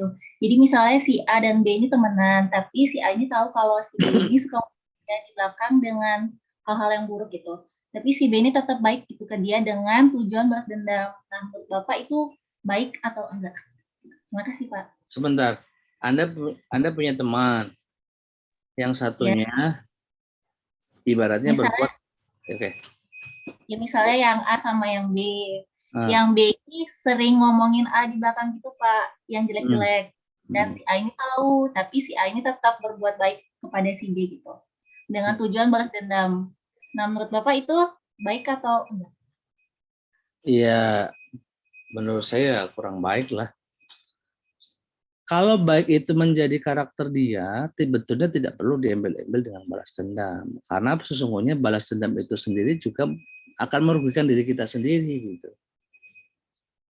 Logikanya, kalau saya mensikapi semacam itu, mending saya lakukan apa yang kita kerjakan dianggap benar, kita fokus dengan langkah kita, orang semacam itu ya kita diemin aja. Kalau dia datang kita layanin, kalau enggak ya udah biarin. Akhirnya apa? Anda akan terjebak pada regresi. Jadi orientasi ininya mundur gitu loh. Ketika hanya melakukan kebaikan hanya karena dendam. Gitu. Jadi menurut saya sikap yang proporsional ya adalah ya biarkan aja. Anda cukup tahu Anda berjalan dengan langkah Anda, dengan fokus dengan tujuan Anda. Ini tetap teman saya, kalau dia datang ya kita ngobrol. Karena sadar atau tidak sadar, omongan dia di belakang kita itu tidak akan bermanfaat buat kita. Gitu. Biar orang lain mengkonfirmasi gitu dengan secara sendiri pasti akan terbuka dengan apa yang kita tunjukkan ke publik, ke masyarakat. Bahasanya misalnya aku dikatakan sama dia itu aku orangnya pelit, jahat, suka ngomongin orang. Lambat laun orang yang dia ceritakan akan paham juga begitu. Makanya fokus aja. Nggak usah dendam, makan hati nanti. Ngabisin waktu. Itu hanya mendorong kamu ke masa lalu yang cukup jauh, regresi yang kemarin kita bahas itu. Nah, kecuali dendamnya mungkin dengan cara yang lain. Karena kamu dikatakan bodoh, maka kamu pengen show up ke orang itu, bahwasanya sebenarnya bukan balas dendam, tapi sebagai pemicu atau memecut diri kita akan termotivasi untuk lebih sukses dan berprestasi. Itu berbeda. Tapi juga dalam konteks isunya jangan untuk balas dendam. Sakit hati nanti terus, karena kalau yang apapun balas dendam itu nggak baik. Justru akan menimbulkan gangguan pada diri kita. Orang balas dendam kan biasanya panik. Orang balas dendam biasanya kan karena apa? Ada satu capaian yang belum dia dapatkan gitu. Apa capaiannya itu? Ya menyakiti orang itu, membuat orang terperosok dan sebagainya. Maka dia juga akan sama perilakunya kayak dia. Akan panik, akan resah, akan apa gitu. Belum lagi nanti mikirin resikonya segala macam. Complicated. So go ahead gitu maksudnya. Ya. Yang lain mungkin? Karena ini pandangan saya. Siapa? Zaki ya? Saya Pak izin bertanya, saya tertarik untuk belajar komunikasi nonverbal Pak. Kayak gestur, bahasa tubuh, sama ekspresi itu yang bagusnya kayak gimana ya Pak? Itu kira-kira ada modul rujukannya atau ada channel YouTube rekomendasi Bapak gitu Pak? Oke, nanti saya rekomendasiin. Terima kasih Pak. Tapi secara umum itu ada juga di di buku psikologi sosial David Mayer, dia membandingkan antara ekspresi wajah antar budaya gitu. Nanti coba saya kasih linknya atau capture-nya ataupun apalah, coba saya buka lagi ya. Oke. Yang lain? Izin bertanya Pak. Oke. Saya pernah nonton acara gitu. Terus dia tuh menunjukkan adanya psikologi yang mempelajari mikro ekspresi gitu, Pak. Nah, kalau misalnya mikro ekspresi itu kan katanya buat mengecek ekspresi yang sepersekian detik gitu. Jadi, apakah psikolog itu tetap bisa mengecek untuk orang yang lebih dia menahan ekspresi gitu. Jadi dia berusaha untuk berekspresi datar, tetap bisa terdeteksi karena itu secara tidak sadar ditunjukkan atau gimana Pak? Apalagi katanya bisa mengecek dari pupil matanya. Oh iya, seiring dengan perkembangan teknologi, kan ilmu psikolog kan tidak hanya berdasarkan asesmen yang sifatnya face to face ataupun manual, tapi sudah bisa dibantu dengan alat gitu. Tentu saja bisa. Kayak misalkan hari ini berbicara tentang intelijensi kecerdasan apa sih? Jadi micro expression itu misalkan ketika kita di bandara tuh, itu juga hasil scannernya sebenarnya bisa dibaca gitu. Orang ini baik atau enggak, misalnya kebutuhannya adalah ternyata setelah di bandara ada pengecekan ada barang hilang nih misalkan di bandara. Nah hasil foto ekspresinya itu bisa bahan pengecekan gitu. Tapi untuk sampai detail secara itu ya saya nggak tahu karena saya bukan pakar di sana ya.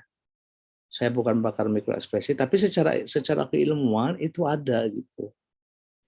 Kalau saya kan mohon maaf bukan kepakaran ya. Saya fokusnya di psikologi sosial ini. Jadi bagaimana membina hubungan yang baik dengan pasangan itu sedikit lah meskipun fokus saya sebenarnya lebih ke saintifikasinya. Karena saya tidak psikolog, tapi saya ilmuwan psikologi. Boleh pasangan orang juga nggak apa-apa. Biar damai ya kita pasangin gitu kan.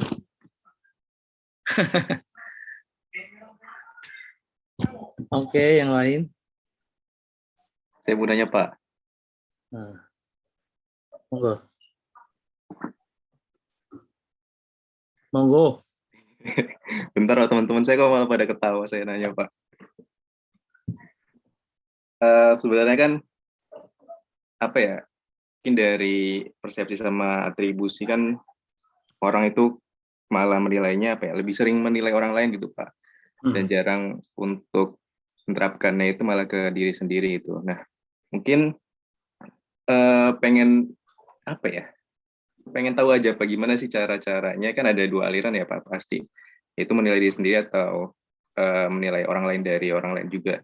Nah untuk yang ke diri sendiri ini kan pasti rada sulit untuk penerapannya karena yang memegang keberpihakannya kan kita sendiri gitu Pak. Nah mungkin dari situ gimana caranya emang biar kita itu mengatribusikan dengan sebenar-benarnya gitu Pak. Itu aja pertanyaan Pak. Terima kasih. Ini kalau di dalam psikologi ada yang namanya konsep diri. Bagaimana kita merepresentasikan diri kita, bagaimana kita menginterpretasikan diri kita, itu adalah tugas dasar kita sebelum kita melakukan aktivitas sosial atau sosialisasi dengan lingkungannya. Penting, pertanyaan bagus menurut saya. Jadi yang terpenting dari Anda sekalian adalah kompetensi diri. Ya, kompetensi diri itu apa sih yang kamu punya untuk kebutuhan sosial kamu, untuk kebutuhan pemenuhan kebutuhan biologisnya apa, kemudian apa sih yang kemudian yang bisa memuaskan diri saya, terus aku harus bagaimana ketika saya punya masalah. Ini adalah bagian dari pemenuhan self kompetensi diri kita yang kemudian akan mempertegas identitas kita. Aku orangnya akan marah ketika saya begini, tapi aku akan care ketika saya begini. Ini juga bagian dari ini. Maka upaya yang harus Anda lakukan ketika Anda ingin persepsi Anda terhadap diri sendiri itu akurat, maka harus Anda sering melakukan evaluasi diri. Evaluasi diri itu bisa dengan cara mengkomparisikan perilaku saya dengan perilaku orang lain. Kenapa orang lain bisa begini tapi outputnya begini?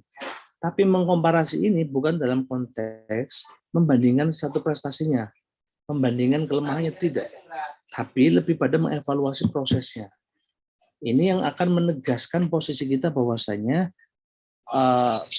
saya mampu mendefinisikan saya secara efektif. Bahwasanya saya orangnya tegas dan tidak mempertele-tele. Itu adalah bukan proses yang menurut saya tidak semata-mata yang terjadi begitu saja. Sadar atau tidak sadar, Anda pun sudah melalui fase di mana Anda sudah melakukan proses penyeleksian, pengkategorisasian terhadap baik dan buruk, jelek dan baiknya suatu sikap dalam bekerja misalkan. Anda memulai melakukan filterisasi terhadap itu. Sehingga Anda meng-avoid, Anda membuang hal-hal yang menurut Anda tidak sesuai dengan Anda dan dapat menghambat prestasi Anda. Jadi pertama yang harus dilakukan adalah kenali diri Anda dengan cara kalau dalam psikologi ini istilahnya self concept. Anda harus mengetahui tentang potensi Anda sendiri, kemudian bagaimana posisi Anda di masyarakat, yaitu dengan cara melakukan kategorisasi, identifikasi dan sebagainya. Dan yang ketiga adalah memberikan penilaian terhadap diri sendiri. Penilaian dalam artian tidak di dalam bentuk scoring ataupun apa, tapi itu adalah untuk mempertegas posisi Anda bahwasanya saya mempunyai karakter yang seperti ini. Dan itu juga sangat dipengaruhi oleh bagaimana lingkungan merespon Anda atau bagaimana Anda merespon lingkungan Anda juga, itu juga sangat mempengaruhi. Kira-kira gitu, Mas Megan. Ya Pak, terima kasih Pak. Masih kurang puas? Yang kemarin Pak, yang kurang puas Pak. Yang kemarin itu apa? Saya udah nemu jawabannya Pak, yang lari dari atau terbebas dari kebebasan itu sendiri Pak. Oh, terbebas dari kebebasan diri. Jawabannya apa dong? Itu jawabannya ada 3 Pak. Sebenarnya ini nariknya ke belakang lagi sih Pak jadinya. Ya nggak apa-apa. Yang pertama itu kan mungkin kalau salah penyebutannya mohon dikoreksi ya Pak. Otoritarianisme gitu. Jadi mengikut kekuasaan atau memang jadi penguasanya itu sendiri. Jadi kan mungkin dari pertanyaan saya itu nangkepnya karena kebebasan itu kan nggak bagi semua orang itu baik gitu Pak. Jadi kan ada sebagian yang menganggapnya malah itu ancaman ataupun kekerasan untuk dirinya sendiri gitu Pak. Terus itu yang pertama, jadi kita istilahnya ngikut menjadi bagian kekuasaan atau menjadi kekuasaan itu sendiri. Kemudian yang kedua, cara kedua yaitu destruktivitas Pak. Menghancurkan ini ada dua pandangan juga sih. Kalau yang pertama kan bisa juga kalau misalnya jadi superpower kan kita pandangannya pasti kita lebih menghancurkan yang lain gitu. Tapi kan ada juga yang paling gampang dan juga kalau misalnya orang nggak punya istilahnya apa ya Pak, kekuatan lebih gitu untuk menguasai yang lain, kan berarti lebih mudah untuk menghancurkan diri sendiri gitu Pak. Kalau misalnya diri kita sendiri nggak ada, kan siapa yang menyakiti kita gitu kan. Nah, mungkin itu. Kemudian yang kedua ini mungkin apa ya, aku rada lupa Pak, konformitas otonomon atau apa itu Pak, kalau nggak salah. Conformity. Kenapa Pak? Conformity. Nah iya, conformity otonomon apa itu.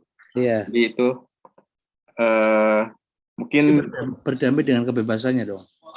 Ya mungkin kurang lebih sama dengan yang pertama, cuman istilah kan sekarang kan lebih apa ya, orang-orang kan lebih suka kesetaraan ya Pak, dari mungkin dari perkembangan kebebasan itu juga sekarang lebih suka kesetaraan gitu. Nah maka dari itu kan berarti nggak ada yang overpower gitu, nggak ada yang punya kekuatan lebih, berarti orang ini lebih seneng ngebunglon lah, kalau bahasa gampangnya kita itu ngebunglon. Jadi ikut sana sini tergantung keadaannya. Mungkin itu Pak yang saya dapat itu dari siapa ya? Erich Fromm Pak. Oh, Erich Fromm ya. Ini ada bukunya Erich Fromm. Oh, nggak ada. Adanya Jean Paul Sartre. Ini membahas dorongan motivasi perilaku manusia berdasarkan seksualitinya.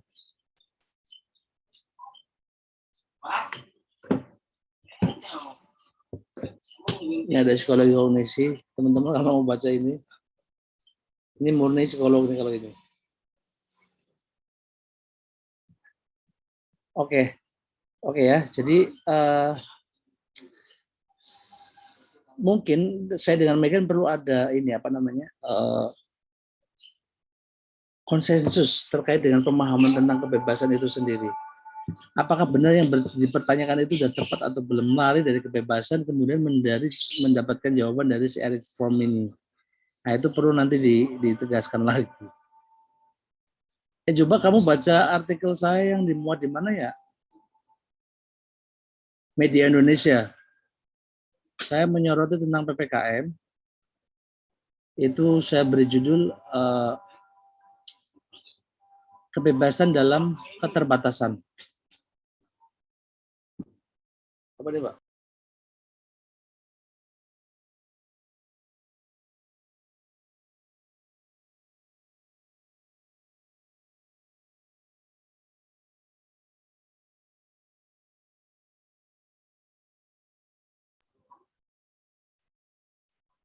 Iya, kalau nggak salah Zaidi. Iya.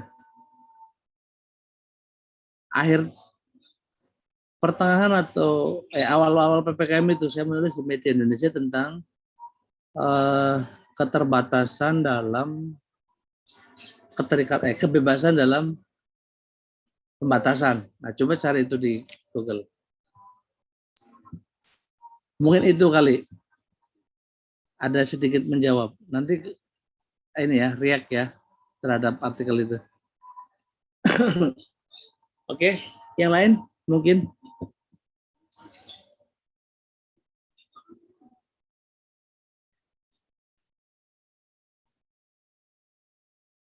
Ini kita udah selesai sebetulnya waktunya ya.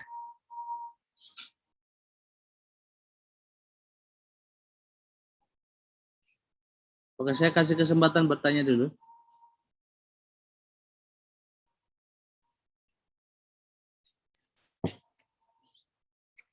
Tidak ada? Sayang loh kalau nggak ada.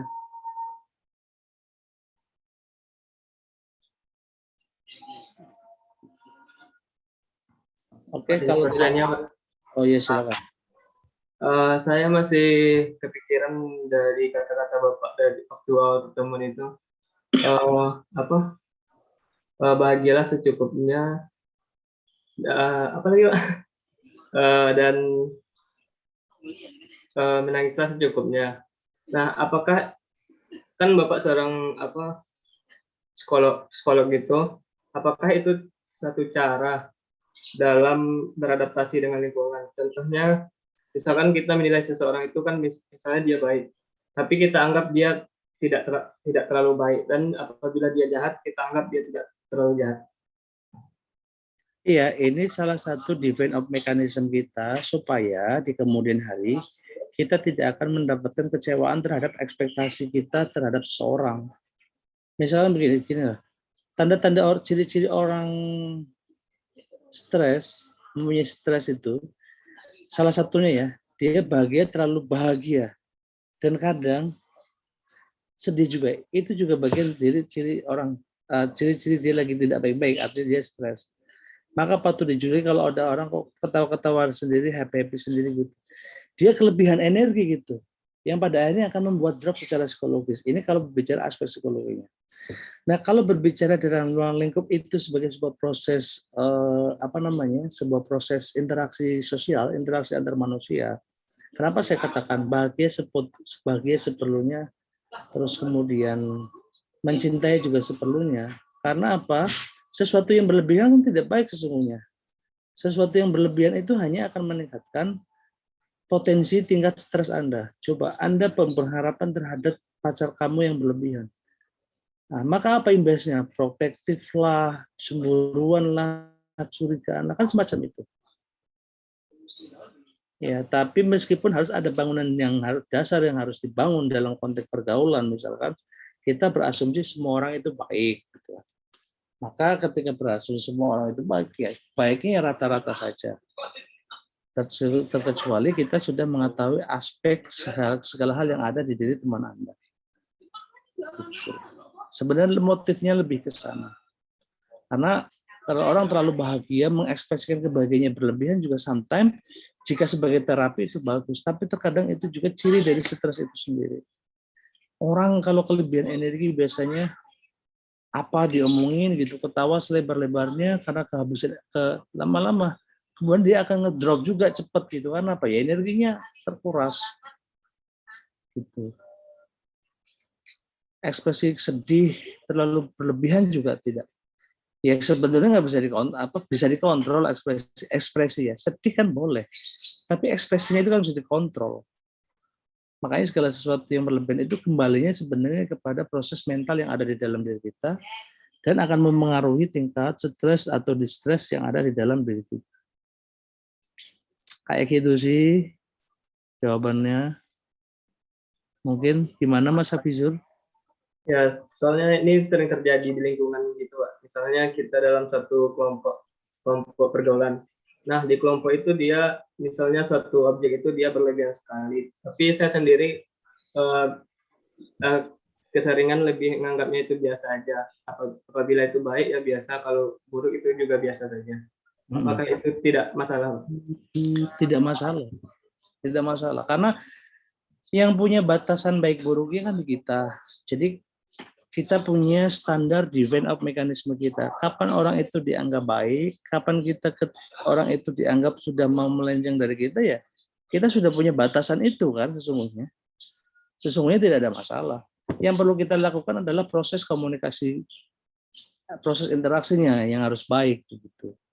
Tapi standar batasan-batasan itu ada di diri kita gitu.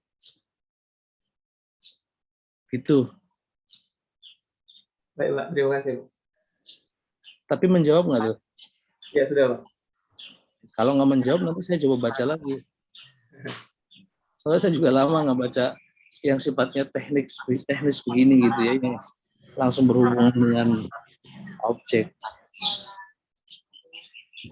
Oke. Ada lain?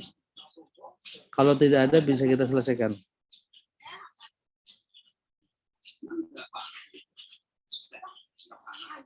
Nggak ada ya, cukup? Oke. Mudah-mudahan bermanfaat pertemuan kita pada siang ini. Mari bersama mengucap alhamdulillahirrahmanirrahim, dan silakan berdoa bagi teman-teman semuanya. Semoga pertemuan kita lancar, pertemuan kita bermanfaat dan dinilai sebagai sebuah berkah ya. Jadi mohon maaf kalau mungkin jawaban saya kadang tidak memuaskan, ya nggak masalah. Yang terpenting karena memang saya bukan pemuas, saya ini pemantik buat teman-teman semuanya supaya lebih bisa mengenali diri Anda sendiri, mengenali diri Anda dengan cara dari diri Anda ataupun dengan cara membaca banyak referensi supaya Anda bisa lebih bisa memahami diri sendiri dan lingkungan Anda, sehingga Anda juga bisa melakukan adjustment dengan baik Anda bisa berperilaku dengan baik, dan Anda bisa menyesuaikan aktivitas Anda sesuai dengan tuntutan diri dan realitas Anda. Tidak bisa bilha, qastabil khairat. Wassalamualaikum warahmatullahi wabarakatuh. Salam sehat semuanya. Waalaikumsalam. Terima kasih Pak. Assalamualaikum warahmatullahi wabarakatuh.